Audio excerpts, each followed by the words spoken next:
Waalaikumsalam warahmatullahi wabarakatuh. Apa kabar semuanya? Baik, Bu. Baiklah, sebelum mulai pelajaran pada pagi hari ini, kita berdoa terlebih dahulu. Silakan kepada ketua kelas memimpin doa. Pada teman-teman sekalian, untuk mulai pelajaran pada hari ini, mari kita berdoa terlebih dahulu. Berdoa mulai. Berdoa selesai. Amin.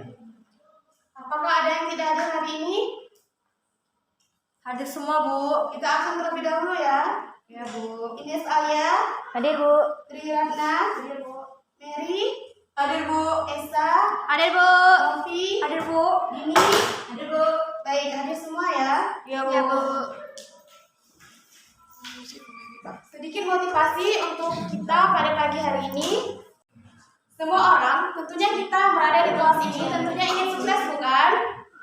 Dan juga pasti semuanya ingin harapan dan impiannya dapat tercapai. Nah, untuk mewujudkan itu semua, tidak hanya kerja keras yang perlu kita lakukan, tetapi juga disertai dengan belajar yang giat dan juga doa yang ikhlas.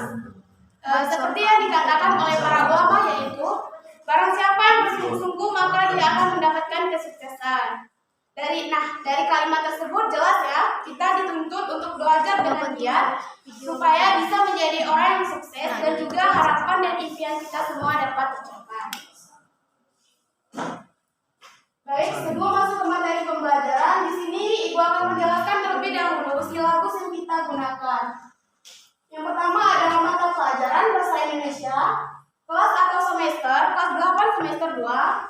Kemudian ada kompetensi dasar atau KD, menyajikan tes persuasif secara tulis dan lisan dengan memperhatikan struktur kebahasaan atau aspek lisan. Kemudian ada indikator pencapaian kompetensi atau IPK. Yang pertama, peserta didik mengamati model-model teks persuasif. Yang kedua, peserta didik menyimpulkan informasi yang terdapat pada teks persuasif. Yang ketiga, peserta didik menyimpulkan cara menyajikan isi teks persuasif. Yang keempat, peserta didik mendiskusikan isi, struktur, serta kebahasaan teks persuasif. Dan yang terakhir, peserta didik menulis teks persuasif dengan memperhatikan struktur isi kebahasaan teks persuasif. Sebelum masuk ke materi pertama, di sini Ibu akan bertanya dahulu kepada kalian. Pernahkah kalian mengajak teman kalian untuk pergi ke suatu tempat atau makan sesuatu? Pastinya pernah kan? Nah, bagaimana cara kalian mengajaknya? Apakah teman kalian tersebut langsung mau menerima ajakan kalian tersebut? Tidak. Untuk mengajak seseorang agar mau mengikuti keinginan yang kita lakukan, yaitu dengan cara menggunakan kalimat atau kata-kata bujukan. Di dalam bahasa Indonesia, kalimat atau kata-kata bujukan itu biasanya disebut apa? Ada yang tahu? Tidak, Bu. Nah, kalimat atau kata-kata bujukan tersebut di dalam bahasa Indonesia disebut dengan teks persuasif. Sesuai dengan materi kita hari ini, yaitu mengenai teks persuasif. Yang pertama ada pengertian teks persuasif, yang kedua ciri-ciri teks persuasif, yang ketiga struktur teks persuasif, dan yang keempat ada langkah-langkah menyimpulkan teks persuasif. Kita masuk ke materi yang pertama, yaitu pengertian teks persuasif.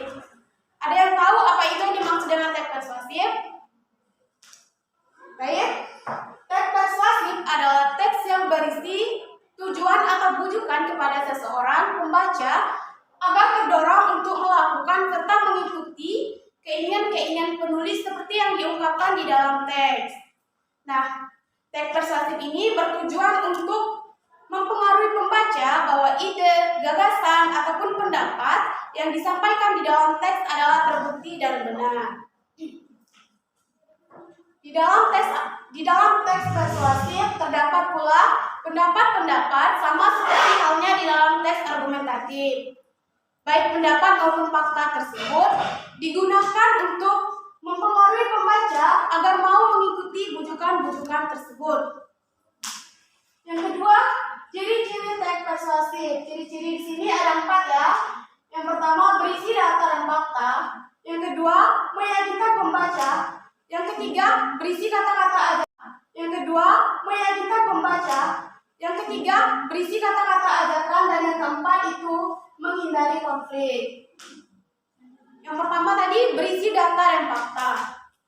Berisi data dan fakta maksudnya di sini ialah tujuan utama dari teks persuasif adalah untuk meyakinkan pembaca.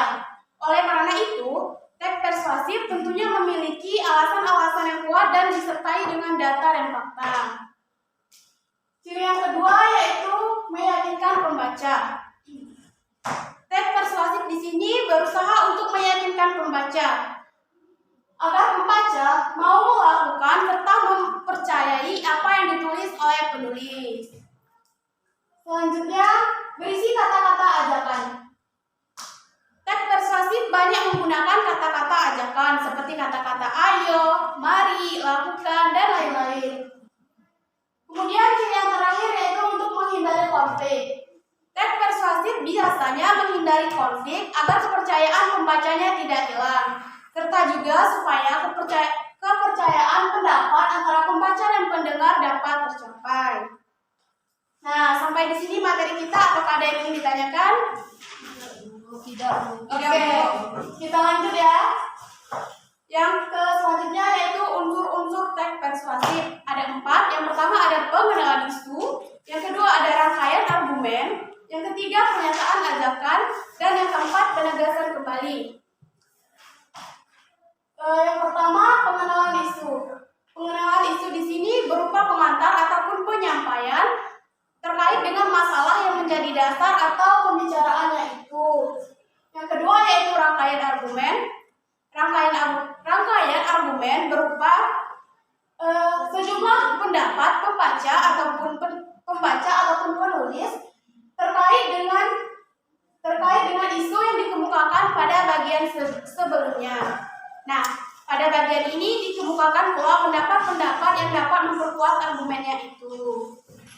Kemudian ciri yang ketiga yaitu pernyataan ajakan. Pernyataan ajakan merupakan inti dari teks persuasif yang di dalamnya dapat memacu pembaca agar mau melakukan sesuatu. Kemudian yang keempat yaitu penegasan kembali. Penegasan kembali di sini maksudnya yaitu penegasan kembali atas pernyataan-pernyataan sebelumnya.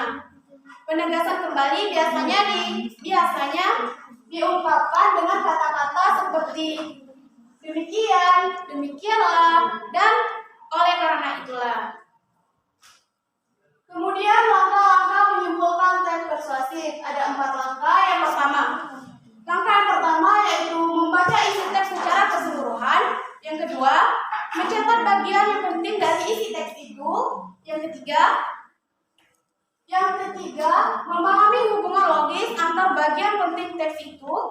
Dan yang keempat, merumuskan simpulan secara logis dan ringkas. Nah, sampai di sini materi kita. Apakah ada yang ingin ditanyakan?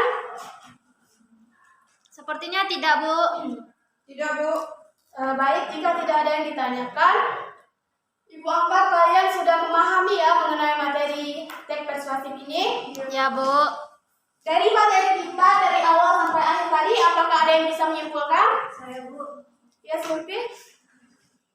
Teks persuasif adalah karangan yang berisi himbauan yang ditujukan untuk mempengaruhi sikap dan pendapat pembaca mengenai suatu hal. Ya, benar sekali ya yang dikatakan oleh Sulfi tadi. Ya. Baik, Ibu akan menambahkan untuk kesimpulannya yaitu adapun ciri-ciri teks persuasif. Yang pertama yaitu berisi data dan fakta. Yang kedua meyakinkan pembaca. Yang ketiga berisi kata-kata ajakan dan yang keempat yaitu menghindari konflik. Kemudian ada struktur teks persuasif, ada 4 di sini. Yang pertama ada pengenalan isu. Yang kedua yaitu rangkaian argumen. Yang ketiga yaitu penegasan kembali dan yang keempat pernyataan ajakan. Kemudian ada langkah-langkah menyimpulkan teks persuasif, ada 4 juga ya. Langkah yang pertama yaitu membaca isi teks secara keseluruhan. Yang kedua, mencatat bagian penting dari isi teks itu. Yang ketiga, memahami bagian penting teks itu, dan yang keempat yaitu merumuskan simpulan secara logis dan ringkas. Nah, sampai di sini apakah masih ada yang belum paham atau sudah paham semua? Baiklah, untuk memperdalam pemahaman kalian mengenai materi teks persuasif, Ibu akan memberikan kalian tugas di rumah. Silakan kalian kerjakan LKS halaman 13 sampai 15. Ya Bu. Apakah ada pertanyaan? Ya. Kapan dikumpulnya Bu? Dan dikumpulkan minggu depan ya. Ya Bu. Demikianlah pembelajaran kita pada hari ini. Semoga bermanfaat bagi kita semua. Apabila terdapat kesalahan, Ibu mohon maaf. Ibu tutup. Wassalamualaikum warahmatullahi wabarakatuh. Waalaikumsalam warahmatullahi wabarakatuh. Sampai ketemu minggu depan ya. Ya, Bu.